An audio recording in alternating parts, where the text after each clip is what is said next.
All right, so a long time ago, I did 360 work for a company that made cell phone cases, um, and you had to lay them down and spin these things so you're photographing into the white background or into the white table it's sitting on, which you can never get perfectly white because then you have other issues. And again, if we go back to the info here, info pane, you can see up here, great, it's white. Down here, far from it, but this white is actually slightly lighter than this white. Oh, which kind of makes a problem because you can't just do a curves adjustment and hope and pray because great, but now this whole area is blown out, and this you're losing all the detail down in here. And I suppose this is good enough if you're not really doing anything important, but it could be much better. So let's pull that back down. See if we can get this close to pretty close to white. Oh, that's way over. All right, so there's that. The next thing on something like this, I would probably do um, just use a quick selection. Unfortunately, you lose this feather. You can grow, but it never seems to grow as far as I want it to.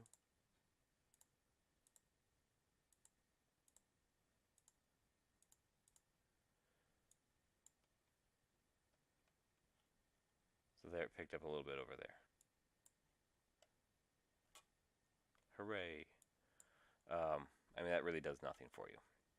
You can feather it in and kind of hope for the best. That's actually not terrible. See if we can't feather that the entire way. Unfortunately for this one, feathering it the entire way, so it looks good up there. Down here it's okay. But like for this corner right here, it's gonna look like absolute crap.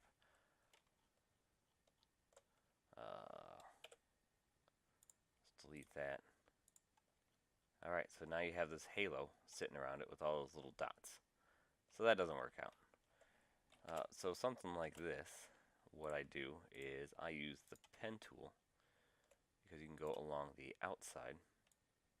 The pen tool is a handy tool. You can go along the outside. You can actually match where you need it to be on the out of focus areas.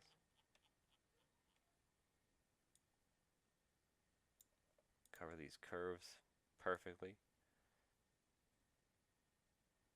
And to remove these points so you can continue the curve, you just press Alt. So now I'll press Alt, click it. Great, now we're ready for this straight line here. Let's go out to there.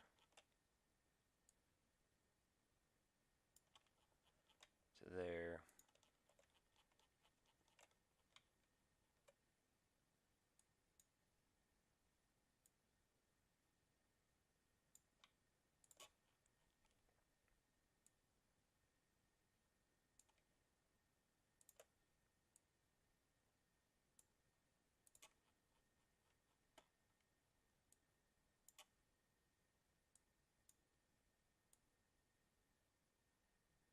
Alright, so now we have a full path around the outside of that. That actually shows up in paths over here. So you can click that or not click that. Um, Once you have your full path, you go up to selection, feather it. There you go. Select inverse. I went up to the quick selection tool just out of habit. And now you can delete it.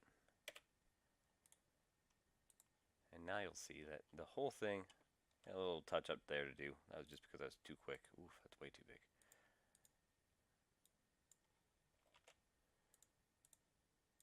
Knock that flow down a little bit.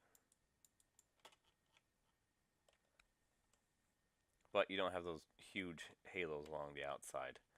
Um, and that's really the main goal there. That needs to be lightened just a little bit. Curves.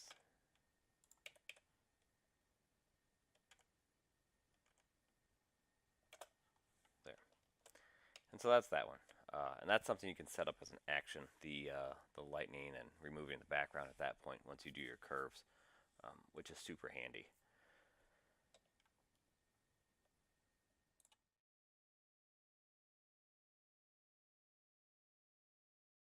This one, we're going to learn to use it'd be the color range tool, shapes, and actions to edit through one photo that then you use those actions to edit the same set of photos. This is really for 360 product photography, um, which if you're going to get into, you pretty much have to learn actions. So let's start. Actions are right here. It's Alt F9. Start a new one. Do action 4. I don't care where it goes. Put it wherever you want.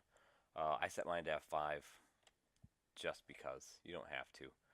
Um, it's just helpful for me. And click record. And first thing we need to know what's white and what's not.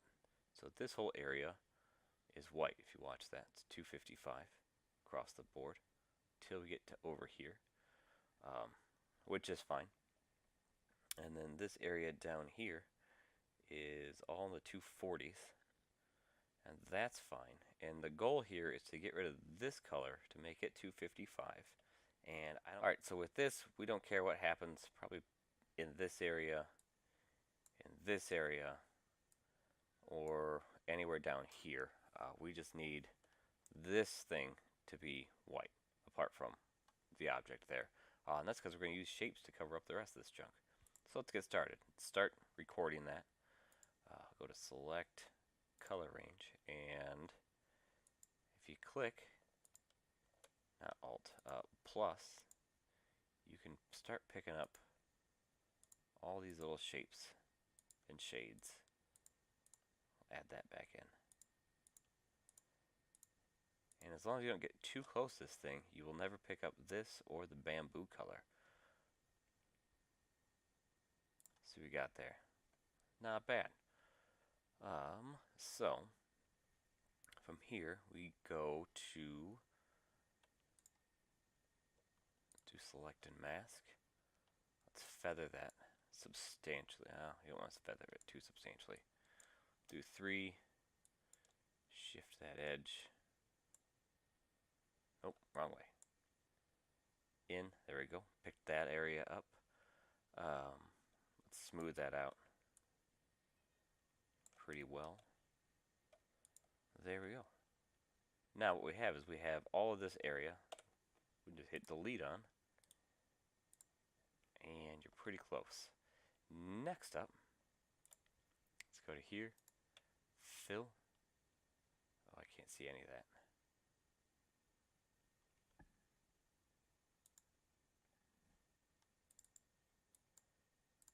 Alright.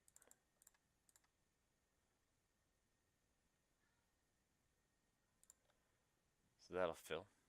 You don't want a black line along the outside. Let's take that off. There's that one. There's that one. There's that one. At this point, I like to flatten it, but I'm not going to yet. So now we got to figure out how to get rid of this little area right down in here. And I think we can probably get that done with the color range. Let's see. Looks like we got it there. I think we did, but I think we also picked up some of up in there. Nope. Alright. Select and mask again. There's that. Let's feather it. We wanted plus.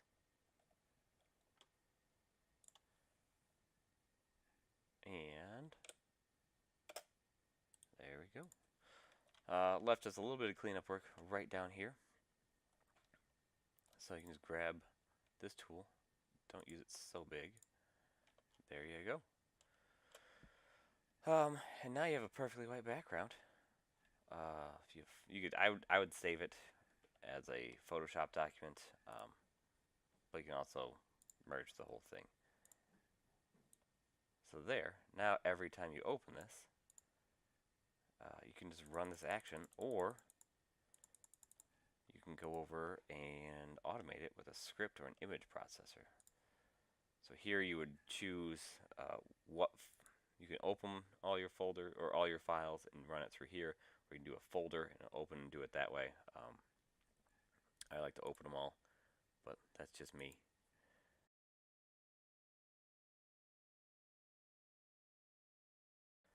Well, real quick, I want to go over why you can't always just rely on curves. I've seen a ton of tutorials on, oh, all you do is a curves adjustment.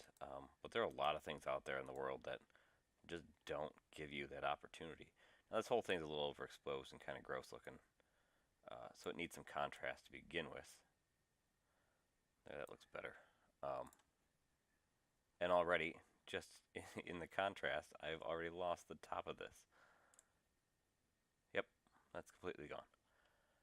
So to get a white background on this thing, like, you just can't with curves alone. So there, now the whole floor is there, but I'm missing everything else just from that small little adjustment. It takes nothing for transparent things to go away. Um, so on something like this, well, I did a bad job photographing that one. You just gotta use a pen tool.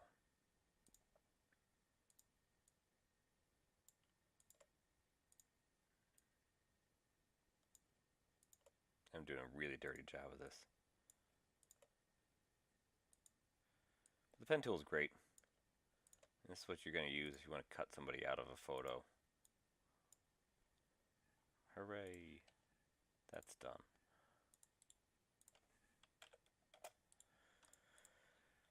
I mean, even doing it that way looks better. So yeah, pen tool's the way to go sometimes. There's just no other way to do it.